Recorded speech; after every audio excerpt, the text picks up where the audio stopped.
প্রথমবার এই তরকারিটার নাম শুনে আমিও একটু নাক সিটকেছিলাম বটে, তবে একবার মুখে দেওয়ার পরই ধারণাটা একেবারেই বদলে গিয়েছিল। আলু পটলের তরকারি তো অনেক খেয়েছি, কিন্তু তার সাথে আবার ঢ্যাঁড়স। হ্যাঁ, আমার শ্বশুরবাড়ি থেকেই এই রান্নাটা না আমি প্রথম শুনেছিলাম।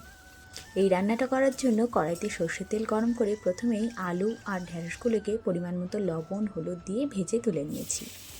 এরপর ওই তেলেই শুকনো লঙ্কা আর 5 ফোড়ন দিয়ে পটলগুলোকে পরিমাণ মতো লবণ হলুদ দিয়ে বেশ খানিকটা ভেজে নিয়েছি। খানিকটা ভাজা ভাজা হয়ে যাওয়ার পর কেটে রাখা টমেটোর টুকরোগুলো দিয়ে দিয়েছি।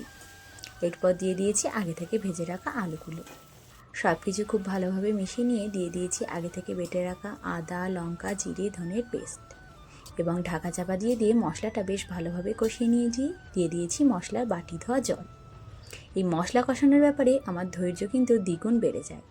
আমি বেশ ধৈর্য নিয়ে কষাই মশলাটা। আমার মনে হয় এতেই রান্নার স্বাদটা অনেক গুণ বেড়ে যায়। এরপর দিয়ে দিয়েছি আগে থেকে ভেজে রাখা ঢ্যাঁড়সগুলো দিয়ে খুব বেশি নাড়াচাড়া করলে ঢ্যাঁড়সগুলো ভেঙে যায়, তাই ঢ্যাঁড়সটা আমি শেষের দিকেই দেওয়ার চেষ্টা করি।